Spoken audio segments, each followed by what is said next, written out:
From Englishman to Constitution. History Notes for Honors Government class. The English colonies. There were 13 British-controlled colonies in the late 1700s.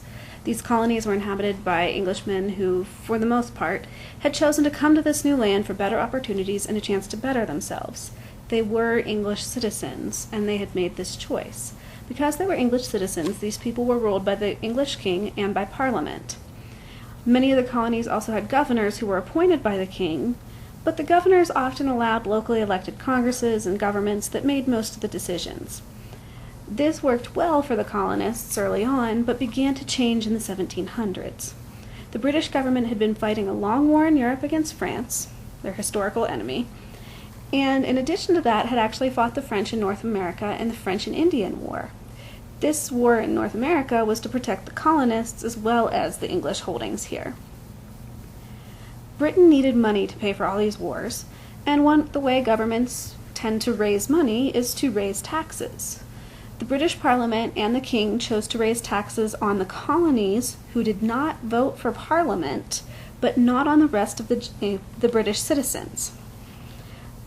The colonists felt that these taxes were unfair because they did not vote for the British Parliament, but also because they raised taxes on necessities like tea, sugar, and paper.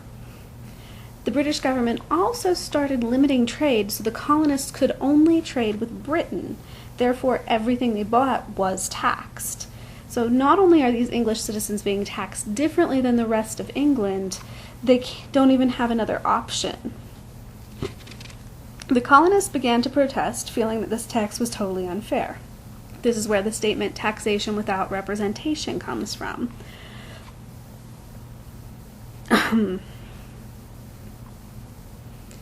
As the colonists petitioned for change, they also protested, wrote petitions, wrote pamphlets, and assembled to try to get their point across. The British government, with local governors and military, took away more freedoms as punishment for these protests. So as the colonists were trying to get better treatment, they actually lost more freedoms. The governors took away jury trials at the request of the king, appointing judges who then would carry out their will. In the towns where there was the most unrest, military troops were brought in and housed within people's houses with no choice given to the citizens, known as quartering troops, to keep people under control. Colonists continued to ask for change with absolutely no response. Finally, after violence erupted between the troops and colonists in actions like the Boston Tea Party and the Boston Massacre, the colonists decided they needed to act. In 1776, the Second Continental Congress met in Philadelphia. This was to determine the next move for the colonists. In the First Continental Congress, they had already decided they needed to do something and had called the second meeting with members from every one of the 13 colonists. These members included notables like Thomas Jefferson, Benjamin Franklin, and John Adams. The colonies wanted to keep the violence that had erupted, especially in Massachusetts, from spreading around the rest of the country. The delegates quickly determined they could not work with the British.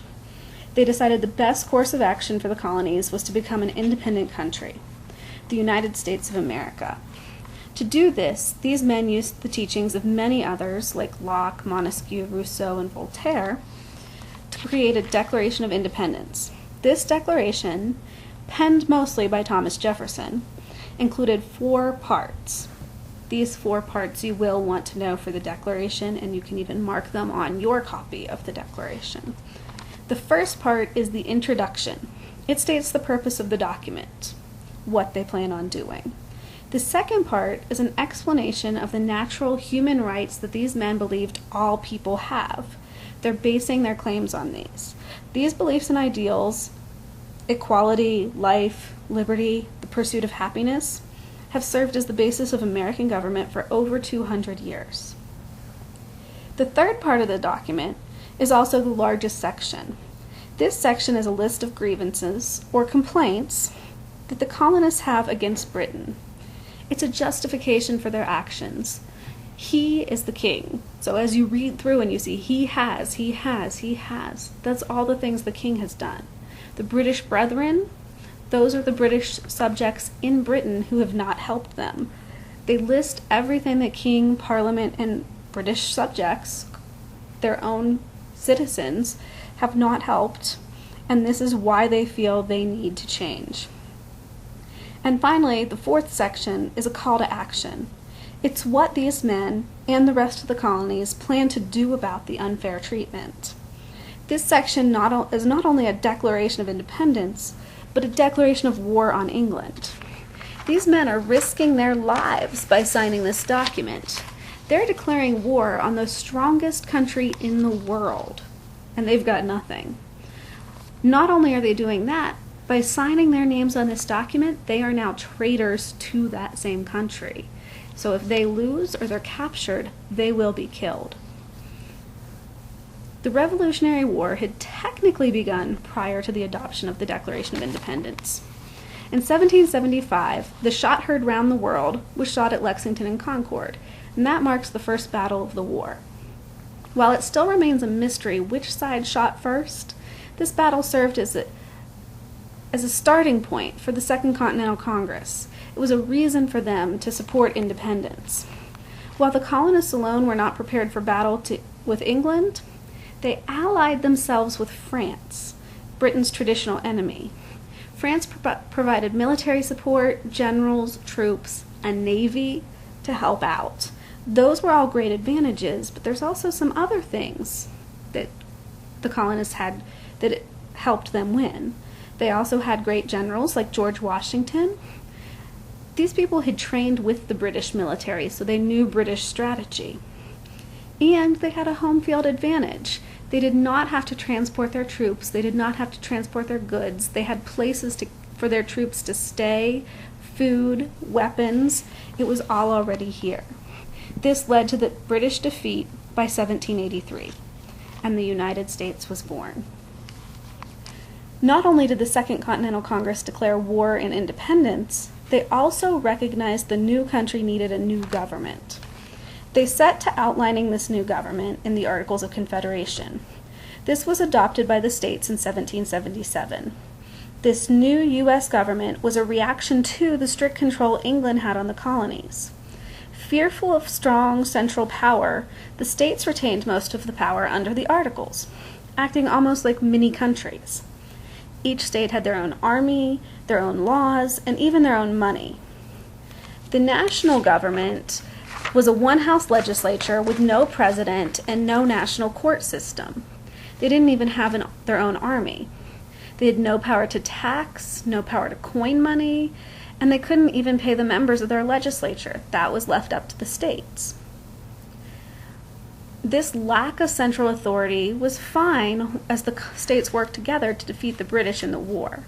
However, once the war was over and they no longer had a common goal, the states no longer worked together and problems began piling up. Think about the types of problems that might have happened with every state getting to do whatever is best for them. That's something we're going to talk about in class next week, so see what kind of problems you can come up with. In 1787, the states again sent delegates to discuss their problems. This time the group was not declaring war, but was essentially overthrowing the old government that they had created.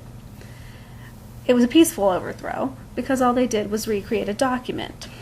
They had been asked by the National Congress to fix the Articles of Confederation. When they met, they realized that the document was unfixable. They threw out the Articles of Confederation and soon began writing the Constitution of the United States. Drafted on September 17, 1787, also known as Constitution Day, this document is the supreme law of the land.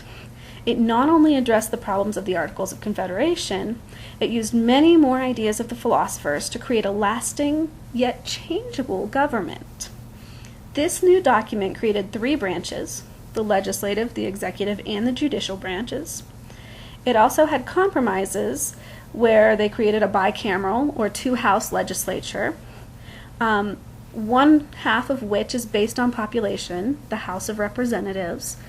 The other which is based equally 2 votes per state in the Senate. This was a compromise between large and small states. In addition to that, slavery, women's rights, and states' rights were all discussed at the convention. Some of these discussions can be seen in the resulting document. Others, like women's rights, were left out. The document was penned by James Madison, and he later became known as the father of our Constitution. While today we see the Constitution as an amazing document, there were many who were wary of the power it gave the national government. This group, the Anti-Federalists, feared a powerful central government would violate freedoms and rights. They desired to keep the majority of power with the states and with the people. The Federalists fought hard to get the Constitution accepted. They felt that the powerful national government, with power separated between branches and a system of checks and balances in place, would protect the people. Those ideas were seen by many of our philosophers. Members of the Federalists wrote the Federalist Papers to encourage people to support the adoption of the Constitution. They tried to get popular support because they needed the states to adopt it. They needed 9 of the 13 states accepting it before it would take place. In 1788, in order to get the Anti-Federalist support, the Federalists promised to add in a Bill of Rights to the Constitution. This eased the fears of an overly powerful national government, and the U.S. Constitution took effect in 1789, without the Bill of Rights in place, just the promise of the Bill of Rights. 2 years later, the first 10 amendments to the Constitution were passed, protecting individual freedoms, natural rights, and the states' rights. This document, with only 17 changes, remains the basis of the U.S. government today.